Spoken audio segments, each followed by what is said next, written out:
নমস্কার, আমি ইন্দ্রাণী। শুরু করছি আজকে।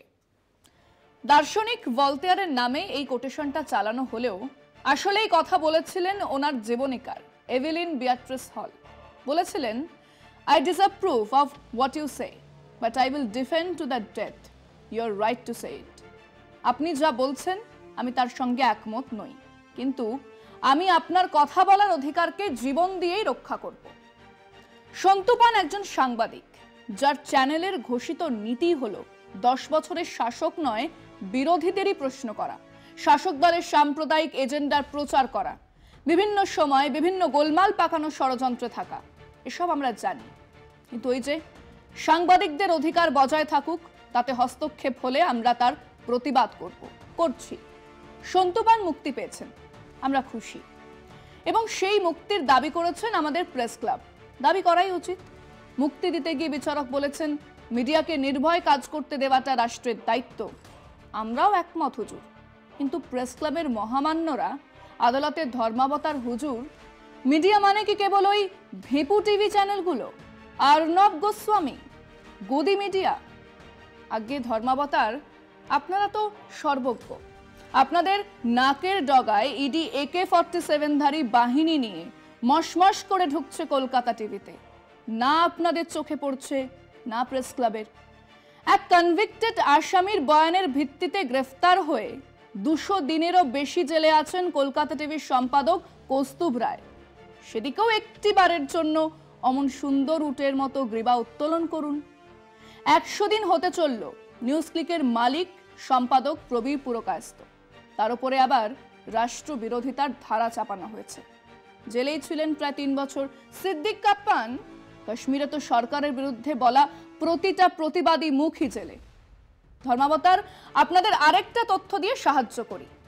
রিপোর্টার্স উইদাউট বর্ডারের সমীক্ষা জানাচ্ছে, আমাদের দেশের সংবাদ মাধ্যমের স্বাধীনতা, সাংবাদিকদের স্বাধীনতা প্রতিদিন নামছে। তো এসব নিয়েও 2-4টে কথা হোক। যদিও সেসব কথা বলার আগে আবার বলা যাক, সন্তু পান মুক্তি পেয়েছে, আমরা খুশি, এবং সেটাই বিষয় আজকে। সন্দেশখালী বাসিন্দা এক মহিলার অভিযোগে কর্মরত অবস্থায় এক টিভি চ্যানেলের সাংবাদিককে গ্রেফতার করেছিল পুলিশ। মিডিয়া মহলে তা নিয়ে বিতর্ক তৈরি হয়। কলকাতা হাইকোর্টের নির্দেশে জামিনে মুক্তি পান তিনি। সাংবাদিককে নির্ভয়ে কাজ করতে দেওয়া রাষ্ট্রের দায়িত্ব, একথা স্মরণ করিয়ে দেন হাইকোর্টের বিচারপতি। সাংবাদিককে গ্রেফতার করায় ক্ষোভ প্রকাশ করেছে আদালত। ভারতীয় যুক্তরাষ্ট্রের এই বিচার ব্যবস্থা মিডিয়া সম্পর্কে অবস্থান সব ক্ষেত্রে অভিন্ন হবে, সেটাই প্রত্যাশিত। কিন্তু কিছু ক্ষেত্রে মিডিয়া নির্ভীক হলেও বিচারের ভিন্নতা লক্ষ্য করা যায়, যেন এক যাত্রায় পৃথক ফল, আর তাতেই বিভ্রান্তি তৈরি হয়। তাই একই বিচার ব্যবস্থায় দিনের পর দিন জেলে বন্দী থাকতে হচ্ছে নিউজ ক্লিকের মালিক সম্পাদক প্রবীর পুরকায়স্থকে, যার পরিচিতি কেন্দ্রের মোদী সরকারের আপোষহীন সমালোচক হিসেবে। হাথরসের গণধর্ষণ কাণ্ডের খবর করতে যাওয়া সাংবাদিক সিদ্দিক কাপ্পানকে দিনের পর দিন জেলে আটকে রাখা হয়েছিল। আমাদের কলকাতা টিভির সম্পাদকীয় নীতি কেন্দ্রের শাসকের অস্বস্তির কারণ। তার জেরে কলকাতা টিভির সম্পাদক তথা কর্ণধার কৌস্তুভ রায়কেও দিনের পর দিন নানা ছুতোয় জেলে আটকে রাখা হয়েছে। কলকাতা হাইকোর্টের বিচারপতি মিডিয়াকে নির্ভয় কাজ করতে দেওয়া রাষ্ট্রের কর্তব্যের যে কথা মনে করিয়ে দিয়েছে, তা কি সব ক্ষেত্রে রক্ষিত হচ্ছে? আজকের প্রেক্ষিতে প্রশ্নটা খুবই প্রাসঙ্গিক হয়ে উঠেছে। সন্তু পানের মুক্তির দাবিতে যারা চোখে চোখ রেখে নটাঙ্কি করছেন, তারা এবার প্রবীর পুরকায়স্থ বা কৌস্তুভ রায়ের মুক্তির দাবিতেও 2-4টে কথা বলুন, নাকি তখন চোখে নেবা ধরে যায়? একজন কনভিক্টেড আসামি, চিটিংবাজির দায়ে যাবজ্জীবন জেলে থাকার সাজা পাওয়া আসামির তছরূপের পরিমাণ 638 কোটি টাকা।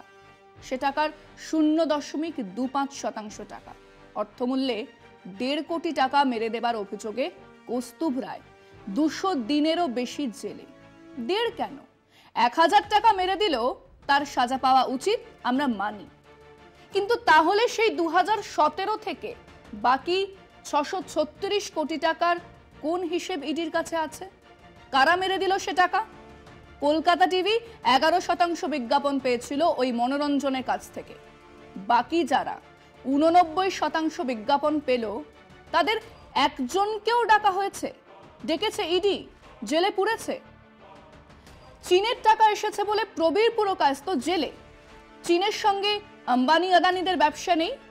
পেটিএম এর নাম আমরা কবে শুনেছিলাম, যাদতে পুরোপুরি চীনা মালিকানাতে চলতো?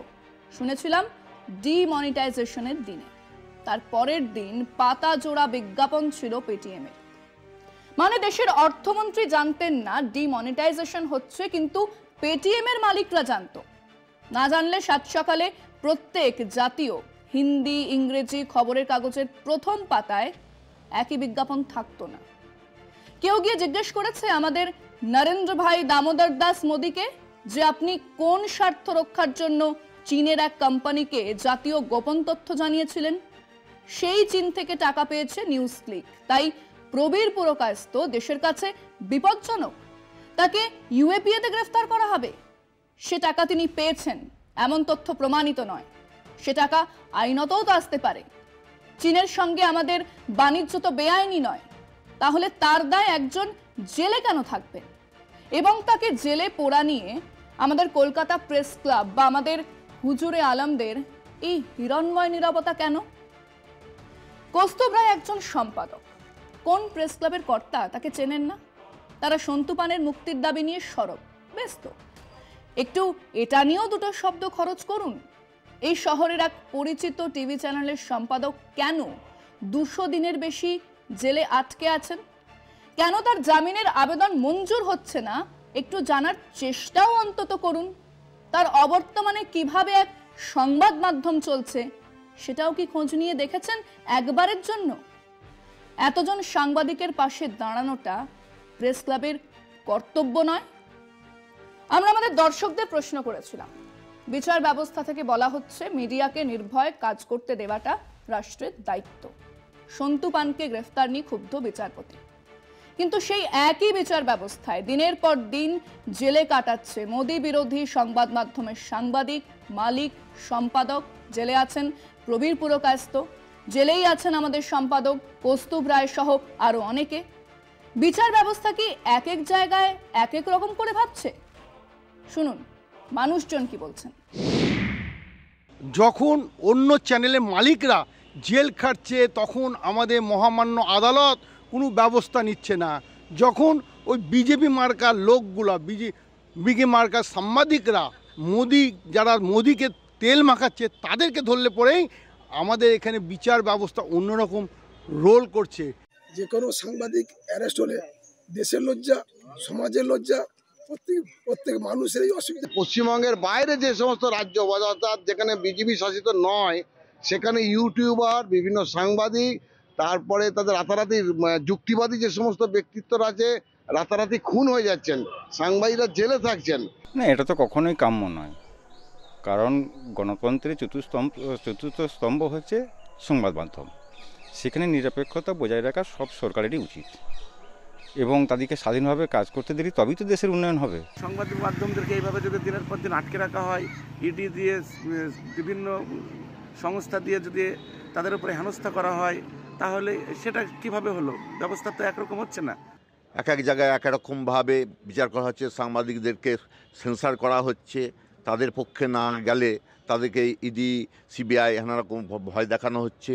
আমি সাধারণ মানুষ হিসেবে এইটুকুই বলতে পারি যে বিচার ব্যবস্থা সর্বত্র সমান হওয়া উচিত। সংবাদ মাধ্যমের মধ্য দিয়েই সাধারণ মানুষ বিভিন্ন খবর জানতে পারে, তাহলে তাদেরকে যদি এভাবে হেনস্থা করা হয়, তাদের যদি বাকস্বাধীনতা এবং সাধারণ মানুষ হিসেবে তার যে নিজস্ব মতামত পোষণ করার যে ক্ষমতা বা তার যে অধিকার, সেই অধিকারকে যদি লঙ্ঘন করা হয়, এটা কিন্তু কোনোভাবেই কাম্য নয়। সংবাদ মাধ্যমকে সঠিকভাবে কাজ করতে দেওয়া উচিত, তাদের স্বাধীনতা দেওয়া উচিত। স্বাধীনভাবে মিডিয়াকে কাজ করতে দেওয়া রাষ্ট্রের উচিত, সেটা সঠিক কথা বলেছেন। এবং যারা ঠিক বা মোদির বিরোধী যারা আছেন তাদেরও একই হওয়া উচিত। সংবাদ মাধ্যম স্বাধীনভাবে কাজ করবে, নিরপেক্ষভাবে কাজ করবে, এটা সাধারণ মানুষের জন্য এবং দেশের জন্য ভালো। কারোর বিরুদ্ধে কেন্দ্র বিরোধী কথা হলেই যদি গণতন্ত্রের টুটি টিপে ধরা হয়, সেটা চলবে না। যারা বিজেপিকে যেসব সংবাদ মাধ্যম সমর্থন করছে তাদের প্রতি কিছু অন্যায় যদি হয়ে থাকে বা হয়, তখন বিচার ব্যবস্থা খুব অ্যাক্টিভ হয়ে যাচ্ছে। যে সাংবাদিকদের সঠিক মূল্যায়ন, যেটা একদম ওরা নিরভয়ে মানুষের কথা তুলে ধরবে, তাদের মুখটা যদি বন্ধ করে দেওয়ার চেষ্টা হয় সরকারের, তাহলে কিন্তু সামনের দিন কিন্তু খুব খারাপ আসছে, খুব খারাপ। খবর কভারেজ করতে আসে, তারা ন্যায় অন্যায় কোনটা পুরো ক্যামেরাতে তুলে ধরে। তার জন্য যদি তাদেরকে যদি অ্যারেস্ট হতে হয়, তাদেরকে যদি জেল হেফাজতে থাকতে হয়, এর মতো মানে মানে লজ্জা এরকম কিছু নেই। বেশিরভাগ টিভি চ্যানেলগুলোই তারা হয়তো আর্থিক উপঢৌকন নিয়ে বেশি করে কেন্দ্রের প্রচারে মেতেছে। এই জায়গাতে কিছু বিরোধী সাংবাদিক আছে বা মিডিয়া চ্যানেল আছে যারা সঠিক খবরটা প্রকাশ করতে চাইছে, কিন্তু সেই জায়গাতে মোদী সরকার তাদেরকে বিভিন্নভাবে হেনস্থা করছে। কেন্দ্র বিরোধী কথা বললেই যে তাদের আটক করে দিতে হবে বা তাদের উপর হ্যারাস করা হবে, এটা কাম্য নয়। স্বাধীনতা নিয়ে আমার পূর্ণ সমর্থন আছে। বিচার ব্যবস্থা এক এক সময় এক এক রকমই হয়, সকলের জন্য তো সমান বিচার নয়। অন্যায়, কারণ সাংবাদিক যদি গ্রেপ্তার হয় আমরা সাধারণ মানুষ আমরা কোথায় যাব? আমাদের তো আরো তো সুরক্ষা নেই। গণতন্ত্র কোনো খণ্ডিত ধারণা হতে পারে না। কোনো গণতান্ত্রিক যুক্তরাষ্ট্রীয় কাঠামোর ওপর এক জায়গায় গণতন্ত্রের ওপর আঘাত এলে অন্য আরেক ধারের ভারসাম্য বজায় থাকে না, থাকার কথাও নয়। যদি দেখা যায় নির্লজ্জভাবে দিল্লির সরকার সমস্ত নিয়ম কানুনকে ভেঙে অতিক্রম করে বিরোধীদের জেলে পোড়ার চেষ্টা করছে, তাহলে খুব সামান্য ক্ষমতা নিয়ে এক প্রদেশের অবিজেপি সরকারের কাজকর্মে বিপরীত প্রতিক্রিয়া দেখা দিতে বাধ্য। তা কাম্য না হলেও তা হবেই, এটাই নিয়ম হয়ে দাঁড়াবে। তুমি আমার ঘোড়া কেটেছো, আমি তোমার হাতি কাটলাম। দাবা খেলা আর গণতন্ত্রের চর্চা এক নয়। তাই সন্তুপানের মুক্তির দাবিতে যারা সরব তাদের মাথাতে রাখতেই হবে দেশ জোড়া সেই সব সাংবাদিক, সংবাদ মাধ্যমের মালিক বা সম্পাদকের কথা, যারা অন্যায়ভাবে জেলে বা যাদের অন্যায়ভাবে হ্যারাস করা হচ্ছে। আজকে পর্যন্তই। দেখতে থাকুন কলকাতা টিভি, রাত দিন 7 দিন।